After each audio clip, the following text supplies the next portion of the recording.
Good evening, or it is here in Nashville, Tennessee. Welcome to Family Life Chat, and I'm Nanette, Adair, and I'm hoping to spend some time with you guys this evening. Welcome. If you are out and about and willing to spend a little time, hey Jennifer Lynn Brandt, good to see you. Welcome. I'd be happy to spend some time talking about whatever you guys want to talk about. The family live chats don't come with an agenda. They come with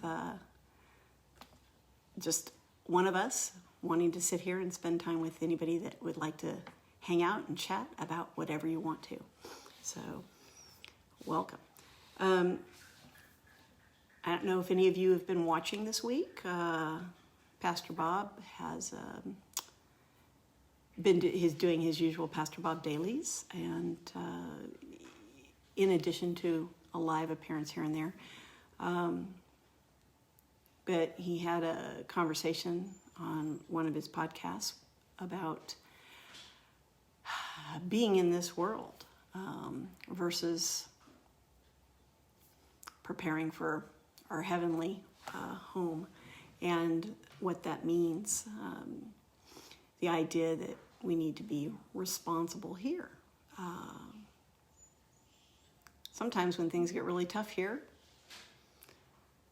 we like to spend a little time thinking about our heavenly options, and the idea that we don't need to really pay attention to what's going on here because we're not citizens of this world. But in truth, while we're here, we are, and we do have some responsibility in our surroundings. So if you've got some thoughts on that, I'd be glad to give it a whirl.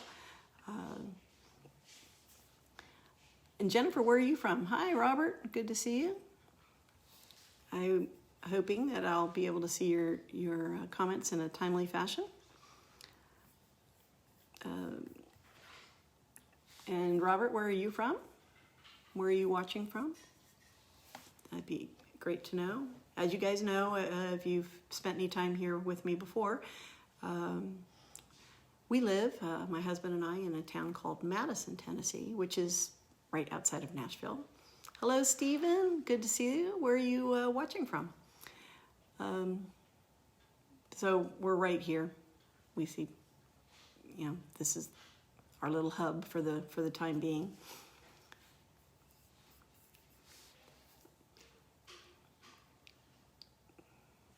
Anyone?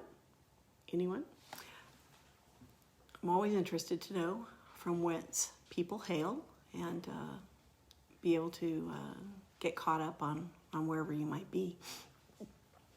Anyway, I was talking a little bit about one of Pastor Bob's podcasts this week where he talked about being present in this world, not our earthly world, and being responsible here, not just for ourselves, but for our extended family. And that sometimes means we have to kind of dig in and do some things that we're not particularly excited about, because being responsible is not always fun, right? But Stephen, you're from Louisville in Kentucky. Great. So you're just north of us. And welcome. Good to see you this evening. If you were in a situation where you've been feeling overwhelmed or wondering if the chaos around you is just a little too crazy, and you don't feel like being tied into that, does it actually take you to a place where you think about, I'd rather just shed everything that has to do with this world and focus on preparing for my place with Jesus? And of course, part of the preparation is exactly that, spending time here, doing life with each other, sharing the word, sharing your gifts, loving on each other, and all of that's hard work, isn't it? So Jennifer's going in and out, so I guess maybe you have a little internet connecting issue. I don't know, but I'm glad to see you. Anything on anybody's mind this evening that you would like to chitty chat about? I did bring my Bible. I'm reaching over here to get it because it's a little out of my reach. It's my amplified, and I don't have my camera set up correctly, so it's got packing tape on it, and well, it's been around for a while. It's well used, well marked up, and some of the pages have had to be put back in a few times. Hi, Patrick. I'm glad to see you this evening. And I was asking people to check in with us here and let me know where you hail from, where you're located right now as you join this evening. We have no topic specifically other than whatever's on your mind to talk about, and that could be anything. It can be music, it can be politics, it can be religion, it can be drama, entertainment, whatever, whatever on your mind. We've spent a lot of time over the last few weeks talking about COVID and pandemic and quarantine because, of course, it's on the forefront of everybody's mind. But there are other things going on in the world, and if there's something you'd like to chit-chat about, you should feel free to put it in the comment section, and we'll do that. I know that a couple of the other live chats have been couples. You've possibly seen Tammy and Scott Heron.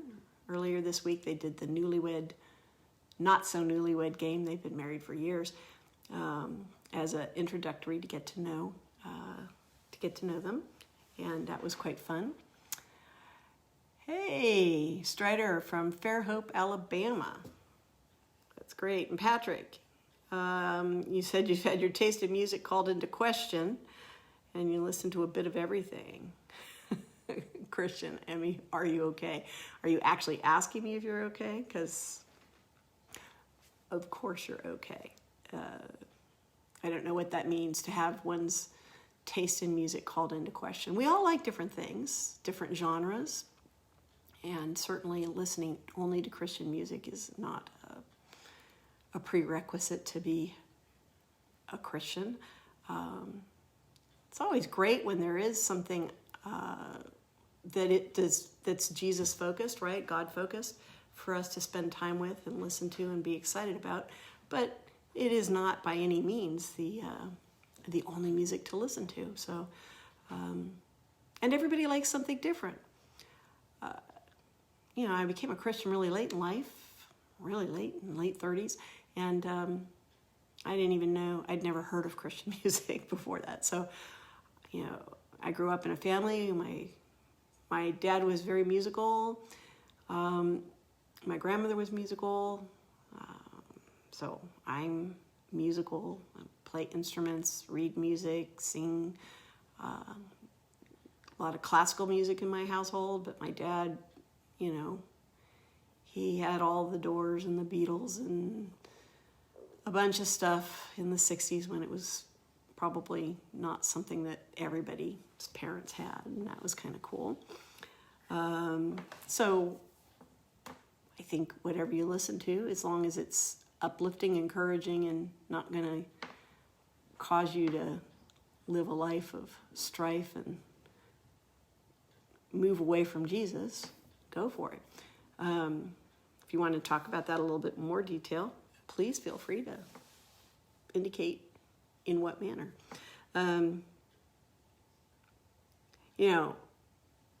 We've been having a lot of discussion in Sanctuary among the wise guys and Pastor Bob about hymns lately. And I am woefully unfamiliar except for the most popular hymns, probably. I didn't grow up in a church environment, so I didn't sing them or read them. I have some that I think are some favorites that I think are amazing, and boy, some of the songs that were written, the language, the verbiage is powerful. Patrick, you gravitate towards what's different in Christian music. Well, if it's Christian, what difference does it make? There's some really super heavy stuff that if there weren't lyrics to go with it, I wouldn't even understand what's being said. That there's some amazing Christian artists that play super heavy stuff.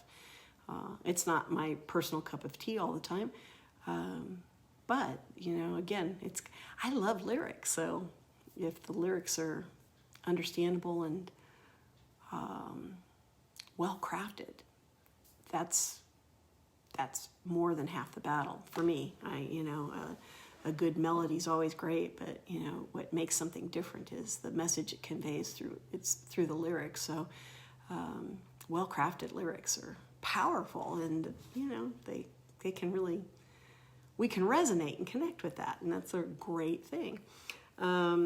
Stephen, if you feel convicted about your music, obey God and bring him glory. There you go. That's always the first question, is what you're doing. Bringing him glory is what you're doing. Is it obedient to him? Chances are, if it's Christian, it won't be a detractant from that, but that's always the first question before we do anything. Does it bring him glory? Are we being obedient? And yes, I suppose there are instances where you might need to go outside of yourself to walk a fine line on something, but I don't think so with music. Most of us, if you're spending time in prayer and regular communion with the Lord, you got an idea of whether or not he's happy with your choices. Check out Hashem. Okay, I will do that. I'm actually writing it down. I will do that. Yeah, and let's see. Anyone in Central Illinois? Oh, well, that's a great opener. First you ask where they're from, and then you tell them you want to move. Apparently, Mr. Latham needs some assistance moving.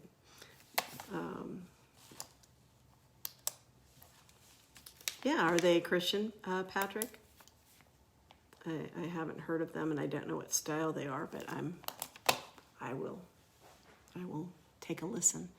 If I was Don Waite, I'd probably have the tools and enough devices to be able to pull it up while I was talking to you, but I have not graduated to that level of technical expertise, so I'll have to check it out and get back to you, but I absolutely will.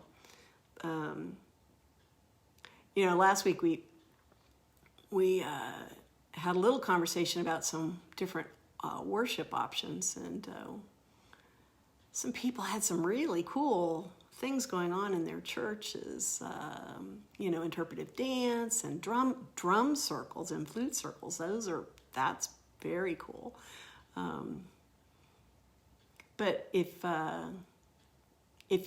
you live in a city like Nashville, there are a lot of musicians here, and so there's lots of opportunities for people to do all kinds of things. It's not just Music City for the concept of that you can make money playing, singing, participating in the music world. There's also the whole idea that there are a lot of musicians here, and there's a lot of other ways to be musical, singing, various things. And so there is an extraordinary opportunity for people to gather together. And that's certainly been hard with pandemic. People aren't doing that, right? So let's see. Okay, Andrew, I will do that. Patrick, you'd like to see different genres do something together. Now, that's interesting. Now, are you talking about, gathering together and writing and playing together? Are you talking about them coming together and doing covers of each other's kind of work? And why would it be important to do that? Obviously something interesting could come out of it. People from different genres gather together in music all the time to, heavy metal going acoustic going into something very elaborately produced. And there's just lots of ways to do that. So, like We Are Stars back in the 80s. Okay. That would be, so are there people around, that do that kind of thing? For unity's sake, right? Not just in music, but in every avenue, walk of life. As Christians, brothers and sisters, we have Jesus in common, and that is our pivotal point of unity, and it should be our first point of unity. But isn't that right? Finding a commonality between us that we can all focus on, which then helps us overlook the ways that we are different. And right, if you come together to work on a musical project, collaborate, bringing our skills together to produce something or create something that's uniquely a combined effort, with that being the goal, everybody can really buy into that. And other things that divide us cease to be so important. I spoke with a gal last week who shared that she was working on something having to do with a significant health issue, Lyme disease. And she has been working with a large collective of individuals to get some things done in Washington, D.C. to help people who have Lyme disease. And her remark to me was how many people she met through this process, because Lyme disease doesn't discriminate based on anything other than if you're a human being. It doesn't care, right? So the concept that you would be politically different, she said, so many people came with all different kinds of backgrounds and differences, and they thought very differently about a whole bunch of things, but for the purpose of coming together and creating a situation for those who have Lyme disease. They were working together hand in hand and excited and making friendships and strong alliances with each other, right? So music is a great way to do that. Christian music is a great way to do that. Sanctuary, of course, it revolves around music for a lot of people. And it is a great place to be able to find a common area of focus and enjoyment, and a place, like being able to go to a concert together or a festival. You might not live life outside that festival the same way as everybody that you meet, but because you have that thing in common, it brings you closer together. You can pray together, do life together. You expand your horizons, learn about things you didn't know about because you wouldn't be exposed to it. Other cultures, it's powerful. So being able to have these common points of interest. So that's great for the sake of unity, coming together with different music genres and creating something. And the outcome of, or the actual creative item, whatever that is, wouldn't even be as important as the fact that everybody came together and worked on it. That'd be fabulous. Hey, Brian. Howdy. So, Christian hip hop. You're not asking me, Patrick, right? You're asking people in the chat room.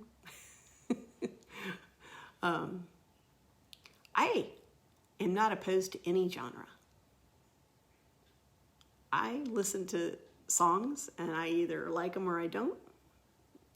Usually based, if there's lyrics, I pay attention to those. It's just how I'm wired. The more interesting they are, well-crafted they are, the better for me. And hip-hop, I don't care. Line dancing, I don't care. Super speed metal, if if I can understand it, yeah. Hey, Johnny, welcome. Do you have some examples of hip-hop, specific songs that you're inquiring about, or are you wanting to know? That's because I have no examples to offer. I have to always confess, that I'm one of 4 people that moved to Nashville that didn't have anything to do with music. So I always learn way more from you guys than you can learn from me about that.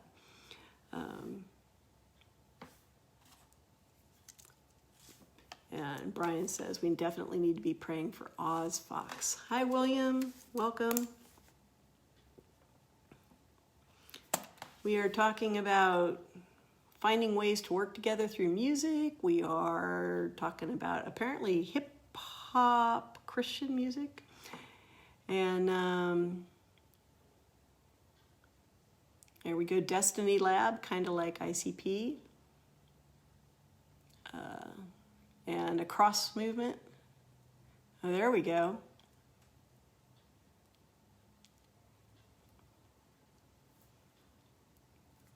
We'll have to figure this out. Perhaps I'd be able to next time. I will come prepared so that some of these things I can pull them up and we can play little slips. We can't play very much because then, of course, we're violating all kinds of copyright stuff, but enough that maybe people could recognize it a smidge.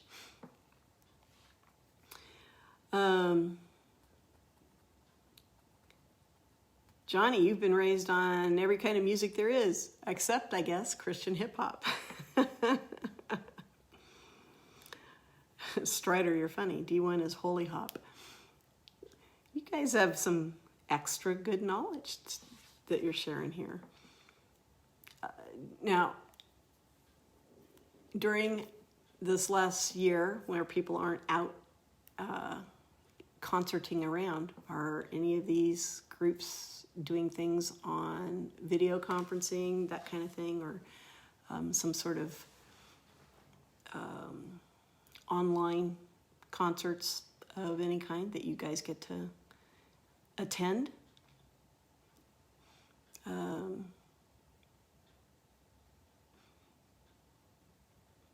Right, that's a good point, Patrick. And you don't assume that people... So I don't doubt that people are Christians when they tell me that. But, of course, our behaviors do absolutely tell people the quality of our Christian walk and the quality of our relationship with Jesus.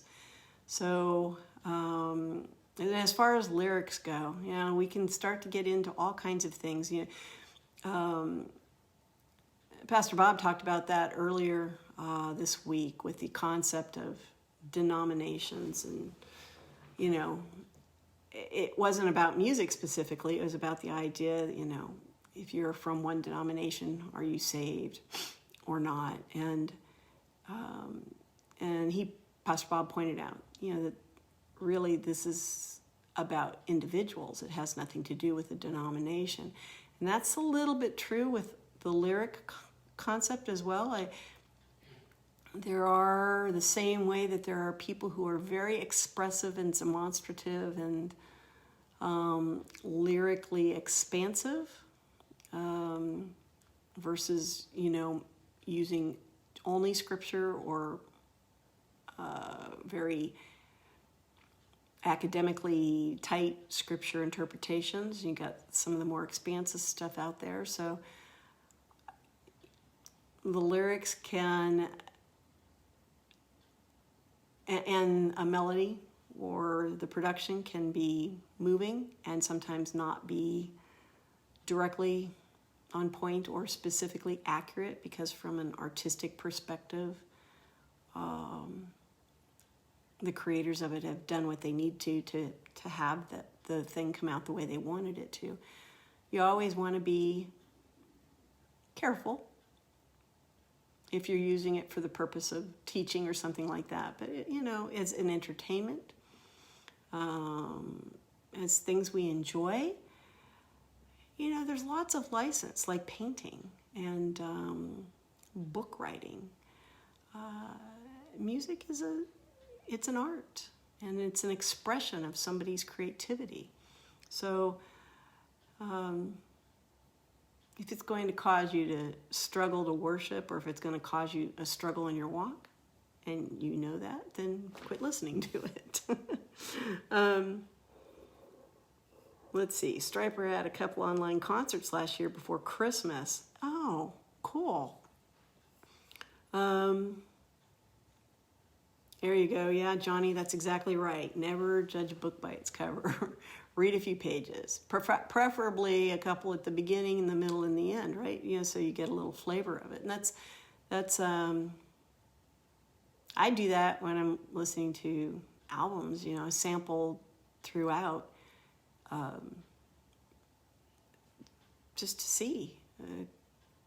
Maybe I don't have the time to listen to the whole thing, and I kind of want to get an idea if I'm going to be interested in it or not. So I'll listen to bits and parts of it, and I usually focus on the lyrics and a little less on the music to start, and then if I like the lyrics, I dig into the music, unless it's all instrumental.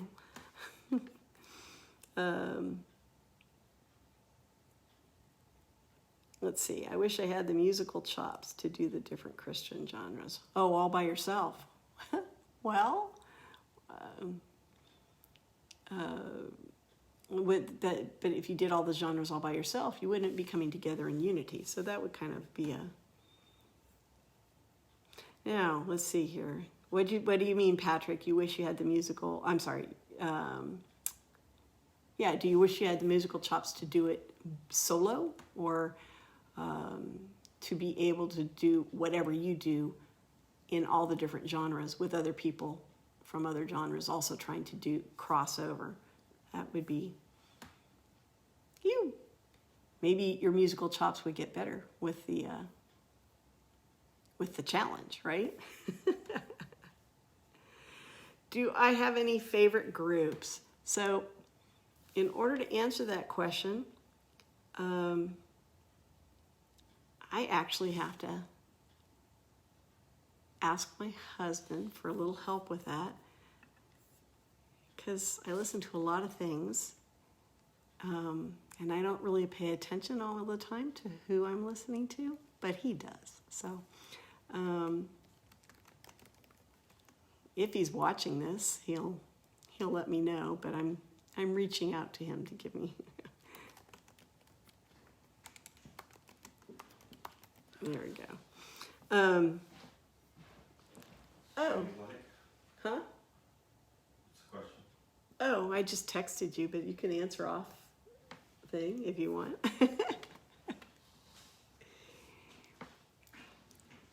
My husband looks like Gandalf, and he's unwilling to get in front of the camera, so I don't know why, because he's awesome. But so I could tell you like all the things that I like to listen to that you wouldn't care about, because they wouldn't be called groups, like in classical music and a few other things. But I do have a bunch of melodic metal stuff that I listen to because I got introduced to it by my husband, and so I just save them and I listen and enjoy them, and I don't always know who's doing it. So here we go. Within Temptation, Nightwish. Oh yeah, Evanescence. I could have said that one. But there's been a bunch of stuff too that I've been listening to lately that is off of his selection, and It's harder than any of those things I just mentioned, so maybe he'll pop up with some of that.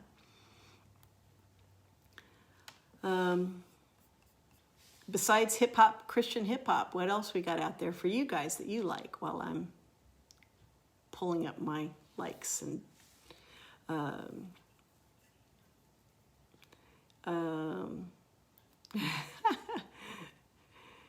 so Jason, are you able to hear me? Jason is my husband's name. So there's been a bunch of stuff lately that you've been listening to that's popped up on my music that's much harder than any of that stuff you just mentioned. You want to throw me some of those? Yeah. So Patrick likes, am I going to, I'll say it out loud and then you'll have to correct me, right? Jello Biafra or Biafra, Gigi Allen, and I don't know why God would care about the singing. I think God likes anything we sing to him if we're singing it to him. Hezekiah Walker, yeah, okay.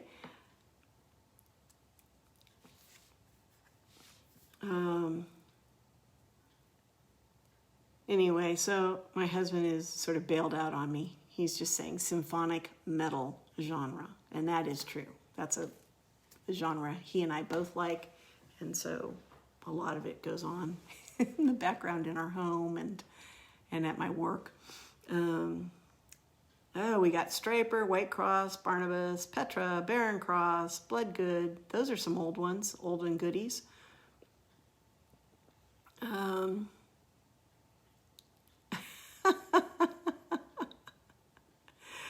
Oh, Johnny. Yeah, your mom freaked out when she saw Striper on your wall. Yeah, because she didn't listen first, right? And then she did. So that's always a good thing. And that Gene Simmons is handsome. It's crazy what our parents can say to us, right?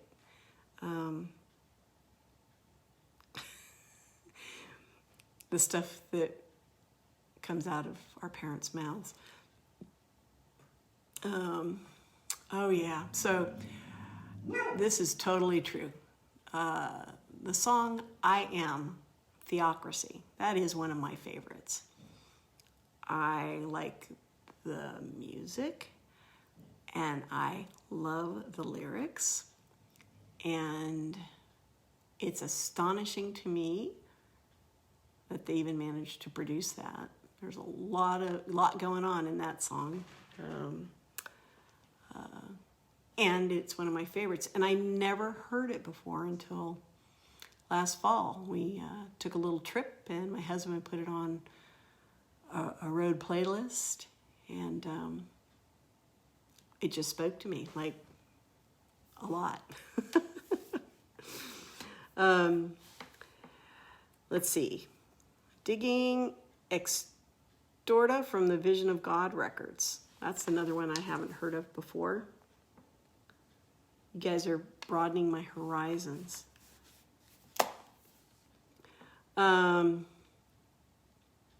Okay, so off the Christian genre, so there's a song called Eagles that's Rob Rock did. He did a cover of it. It's originally an ABBA song, but it's a very cool song. And Rob is a Christian, but it was done originally by ABBA. So, and Johnny, I Am a Stone by Demon Hunter is one of your favorites. Yep. Andrew. Is a church a Christian church when they ban a member? Whew. Okay, so too little information for a good response there, but I'm interested in what you guys have to say in the chat room.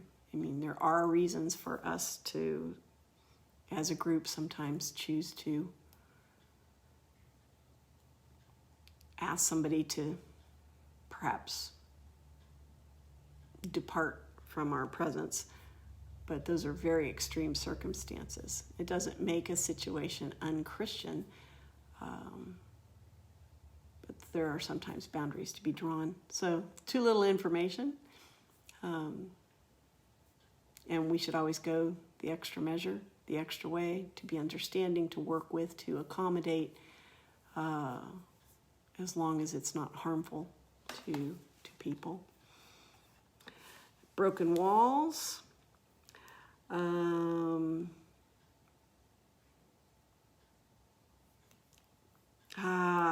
Being censored, suppressed free speech. Oh, there we go. So, we could just talk about that generally.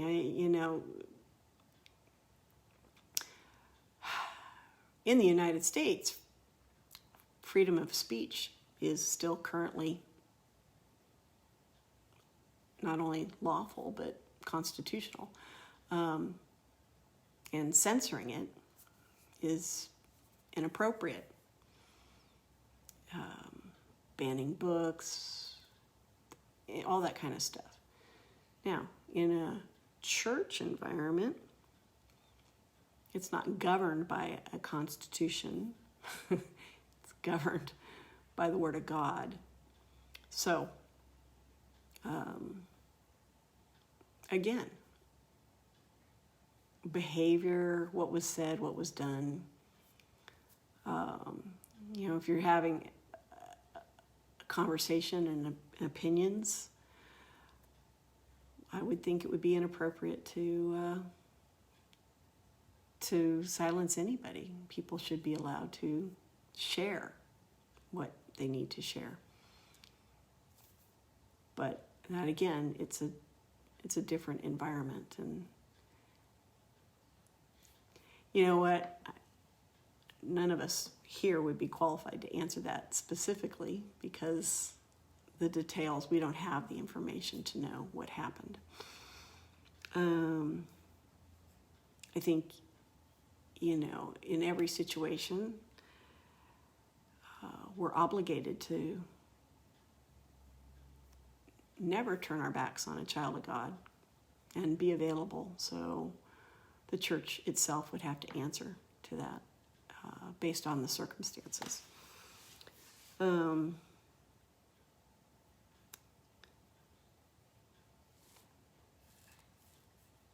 No one above the church to hold them accountable except for God. True enough. And the church should be fellowship and people edifying one another. It's not a one-man show. That's also true. And maybe, so again, suppressed free speech is a little tough there with, again, not knowing exactly the criteria. If you're in a situation right now where your church has turned its back on somebody and you're in a disagreement with that, obviously, you're probably not the only one. And it'd be worthy of having conversations with your leaders about that, for sure.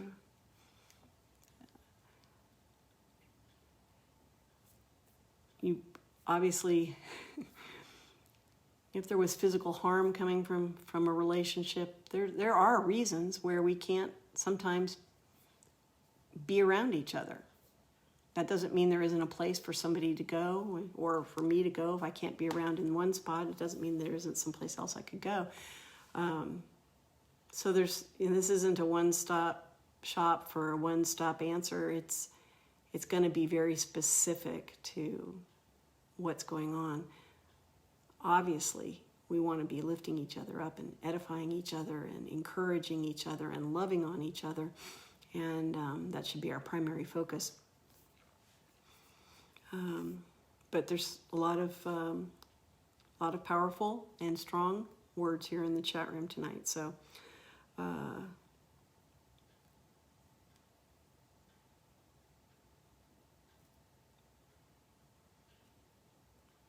well, let me just ask straight out: is it you that got banned?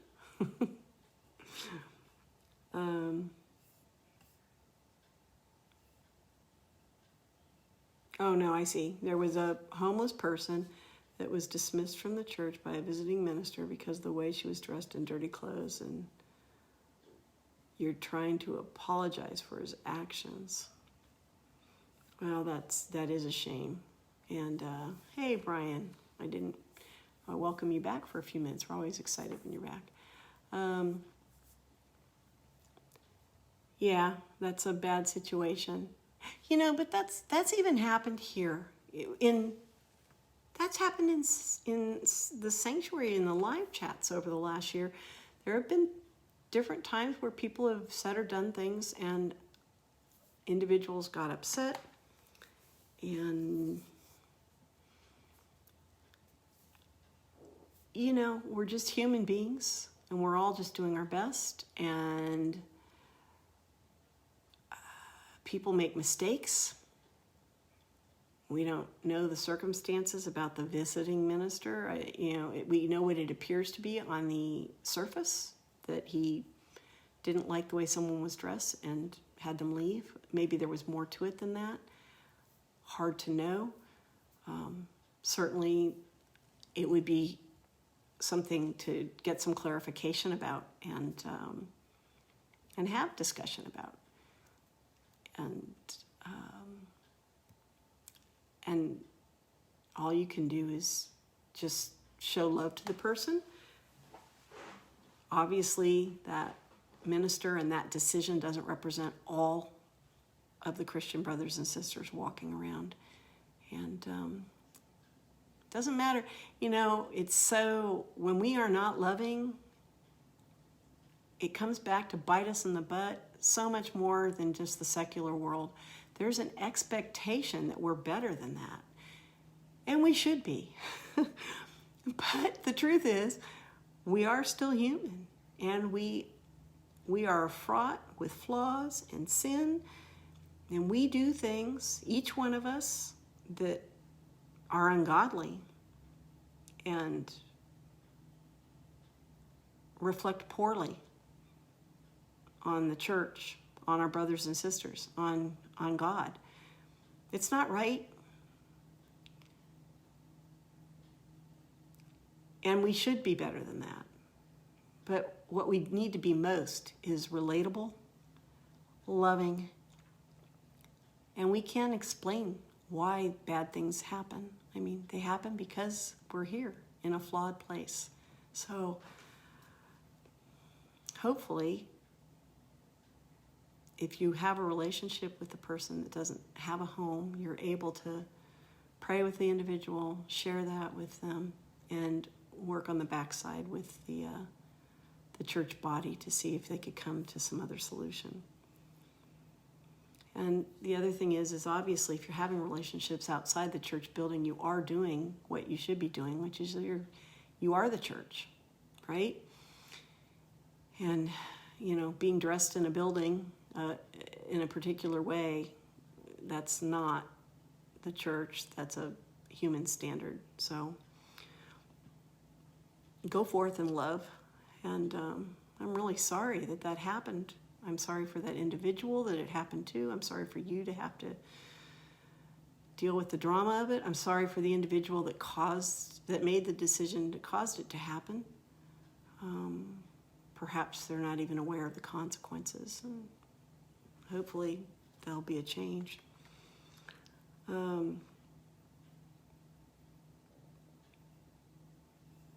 Let's see here, I'm going back. I heard of a church, Johnny says, that had witches visiting it, and God revealed to them, the church prayed, and the witches became Christians. That's a story, right? That's a story to share.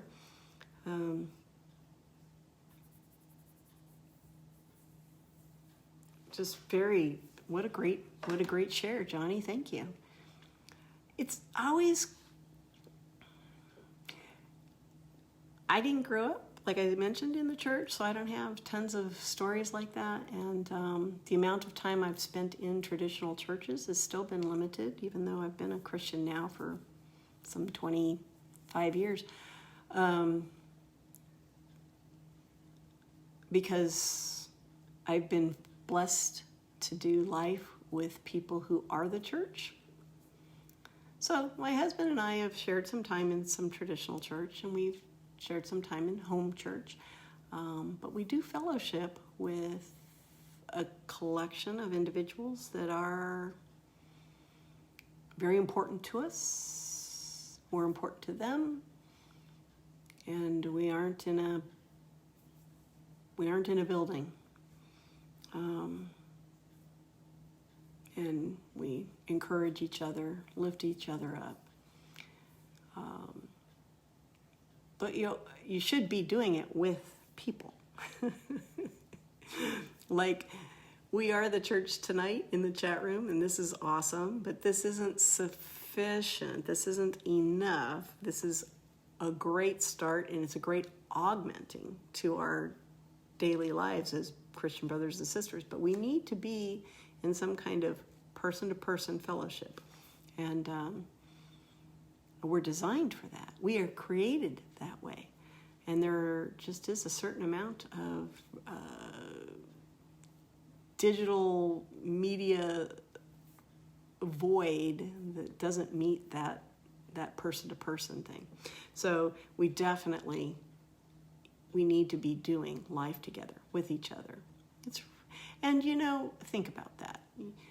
You wouldn't have that experience with a homeless person, likely. It's not that homeless people don't have access to the internet or anything else, but it is still limited, and we don't spend the kind of time to talk about this kind of stuff in those circumstances. That's a one-on-one conversation you have after an event where you're able to sit down and talk about the meat of those experiences and the feelings that go with those kinds of events, and the good that can come from it, and the recognition that there are people who are loving and without judgment. If we were all sitting around in my living room right now, this wouldn't end at an hour after we started. We'd be going, and we'd probably be digging into the Word a little bit, perhaps listening to some music, maybe even taking some meditative time or some quiet time together, because you can do that when you're in person, right? If I sat here silently right now, we'd all just stop, because the connection is the digital media instead of person to person. Let's see, I'm dipping back into the chat room here.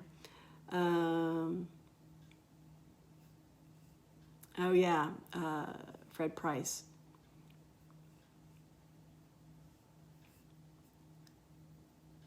Sanctuary Church in San Diego, led by Pastor Dave Hart, was the first time I experienced a church that accepted people right off the street, come as you are. Wow, Mark, that's a great share. So here in Nashville, we have a lot of churches. There are some smaller ones that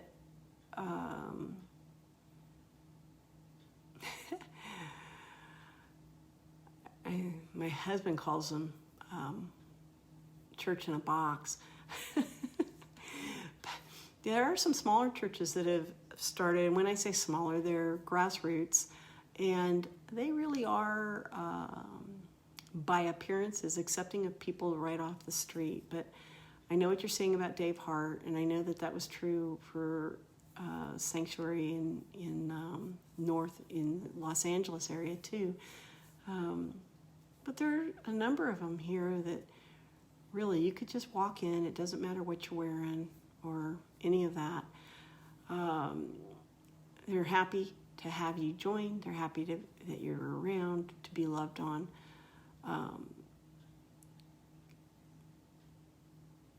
And that's really great. Isn't it often people that are sort of on the edge, the fringe,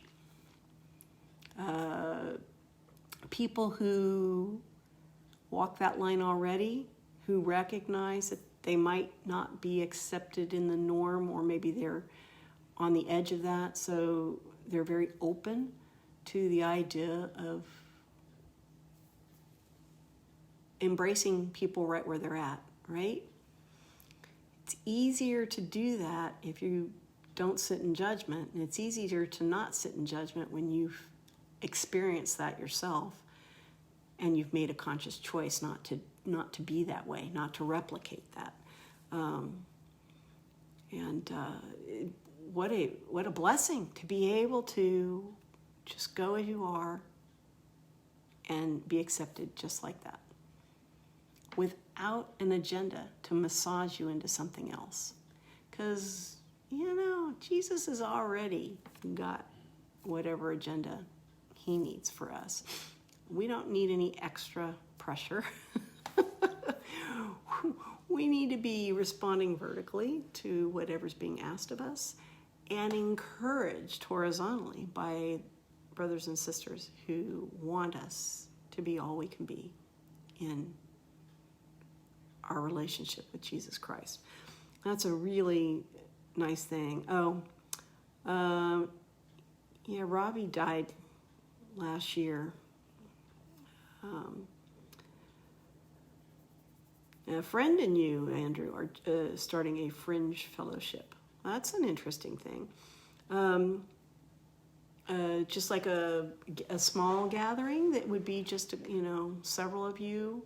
And are you going to do it with video conferencing? Are you going to do it in person? That's an interesting thing to do. And it can be such a wonderful experience to be able to gather with people and spend time together doing life together, right? Having a meal, or maybe worshiping, maybe doing some praying, maybe playing games.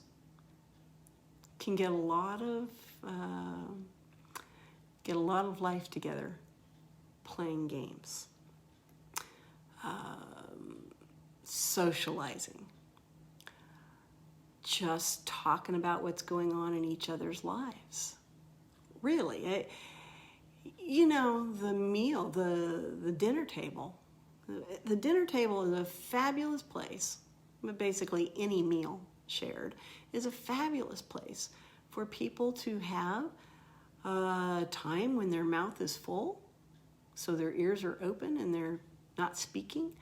A time where it sort of automatically rotates for people to share ideas and what's going on in their lives. A place where you're gathered with other people that have different giftings and different perspectives and different wisdom and different age and different cultures, to come into a place and be able to offer affirmation, love, encouragement, advice, whatever. Some of the greatest ideas are born over a shared meal or a game or just a conversation while drinking tea, coffee, whatever. Where there's no pressure, there's no time limits, your creative brain is able to flow, you're able to be relaxed, you're able to feel safe with people that are loving on you, feel accepted. Those fellowships like that are an unbelievable positive blessing. And it's not the same thing that you experience when you gather in larger groups to worship the Lord. Nothing wrong with meeting in large groups to hear a teaching, share, whatever. But those small, intimate groups, 20 or under, it doesn't need to be 2, it doesn't need to be 20, but 20 or under, those small, intimate groups really can change your life and change the life of those that you're sharing with.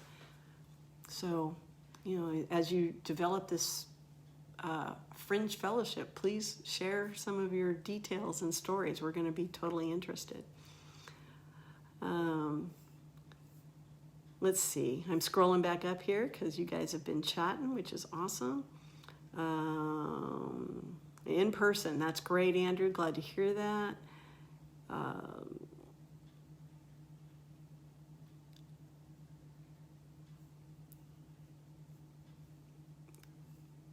COVID restrictions. Yeah. People still need food, COVID or not. That's true, Mark. And I'm not sure if you mentioned where you're chatting from tonight. What city, state. Some of that's easing up. The state I live in, Tennessee, is not a mask mandated state and has not been. The county I live in, and I live in a different city than Pastor Bob. The county I live in has had a mask mandate for the entire time since March 16th of last year. And there doesn't appear to be any sign that that's going to be lifted soon in the county I live in. So, but I can drive 10 minutes and be in a different county. And I live in a somewhat semi-rural area, so I still walk outside without that. Now, my hometown, Alameda, California, is in the San Francisco Bay Area, and they are still under mask lockdown. And all kinds of things going on there. They're much more tightly controlled with pandemic protocol. So feeding the homeless there is very difficult to do, and yet several local restaurants there pulled together initially with the food that they had. Rather than have it go to waste, they prepared and distributed it to those in need. And that's happening all over the world with some of the most generous individuals have been restaurant owners, restaurant managers, and the people who work in those confines. I mean, globally, I have read story after story in, online and in print, and of just the generosity of people that have access to food and the means by which to make it and prepare it and package it of sorts, or prepare it and allow for people to come through and get it, so that people won't go hungry. I mean, we have the means and the ability ourselves. So I have given stuff out of my car window over the last year, when I might not have before, only because before people weren't there needing it, and now they are. So, yeah, we want to keep people fed. We want to keep people warm if they need warmth. We want to keep people alive. And pandemic or no, we need to figure out how to do that. Be creative about it in areas where that's not done. So let's see, I'm scrolling back up here. Patrick's in Tulare. Yeah. Hello, Tulare, California. And Texas is lifting the mask mandates, but you are not. Understood? And a lot of people aren't. Even, just because a state hasn't had a mask mandate doesn't mean that there aren't people who have been doing that. We visited some family over the holidays in Texas. But when we were outside of our little collective of people, we used our masks. And, it is what it is. I know people who are having, my husband and I, we know some people who are on round 2 of COVID. They've been sick twice, tested positive, then tested negative, had the symptoms, then got symptoms again, tested positive. It was worse for them the second time, so I don't know if it's a different variation. And we had an extended family member who did pass away. He had underlying issues, health issues, but could not fight them through the COVID that he got. So I get that. And yet statistically, we're talking a very small percentage of people, and I don't discount a second for anybody. If your loved one is the one that's passed away, whether it was COVID specifically or COVID related, I don't know what to say. That happens with flus, other kinds of flus, SARS flus, as well as other kinds of flus, We've certainly publicized this one globally more than we've ever had any human exposure to before. So this is something that we're all dealing with differently than anyone ever before, because we've never had the ability to digitally share the way we have and keep people's emotions heightened the way they've been. It's really tough for us to think things through when our emotions are our filter. God tells us not to use our emotions to make our decisions. He talks about using our brain. And that's hard, though, when we feel heightened about it, right? It's a tough thing. So there's no right answer. There's no wrong answer. There's just loving each other, being accepting of each other, being tolerant of each other, and really trying to push our emotions aside and be respectful of each other. Be respectful. Let's see. My dad said the Hong Kong flu was worse than COVID. Well, Johnny, Hong Kong flu can be very bad. And, not every person will experience any one virus the same as anybody else. And just like some people are allergic to certain things and other people are not,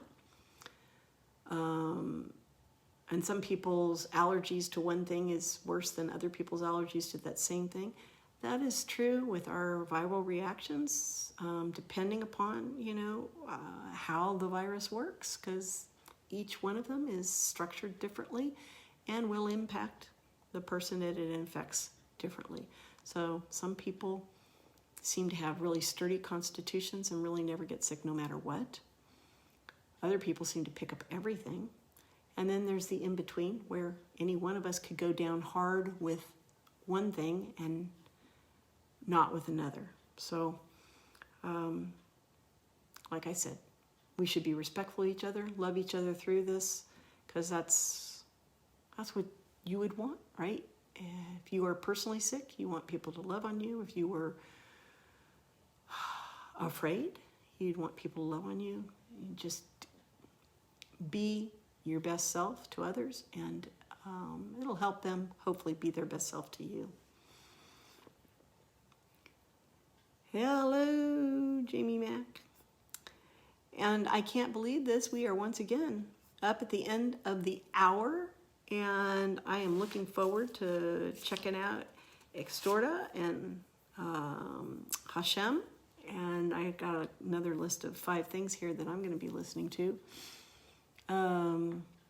Brian says, really, I think even though the pandemic has seemed to be getting better, the government, whoever is in charge opening churches back up, they should at least give it another year just to give it a chance to get more healed. You know what I'm saying? So, Brian, I'm guessing, one, in this litigious society that we live in the United States for sure, and some other countries, people will be overly cautious because they don't want to get sued. 2, being politically correct, or thought to be being politically correct, or being shamed. Well, there's all kinds of stuff going on. For everybody who thinks we should wait another year, there's a person who thinks we should have opened up last week. Everybody's going to have to do what they think is best for them and be respectful of others who aren't in agreement with that. If you're in a place where you have you have influence over the decision whether or not people gather together, by all means, make your thoughts known, express the logic behind that, and engage actively for the reunification of our world with each other, the reintroducing of people into group activities. It's really important to be respectful. We can't live in fear. Actually, God tells us, don't live in fear. We can take appropriate and logical precautions. And I think the problem these days is that people have the perspective that their appropriate and logical precautions are the standard, and if people don't agree with that, then they're wrong. And it doesn't take into account any opportunity for people to have other opinions. And on this stuff, there's not going to be a right or a wrong. There's not going to be any science that says there's an acceptable loss of life. That's a personal thing for people to decide. And the people who have to make decisions for millions of people are going to make different decisions than the people who have to make decisions for one or two people. So, don't live in fear. Be respectful. Be loving. Take care of yourself. Do what you think is necessary for you and your family. And don't be ashamed of that. And don't judge others for being different than you. That's a good place to end for the night. Until we meet again, which will be next Friday evening. And I think next Friday evening, I have a topic I'll come in mind with, just in case we don't get into a lively discussion. But it's been a pleasure this evening, everybody. And talk to you all soon.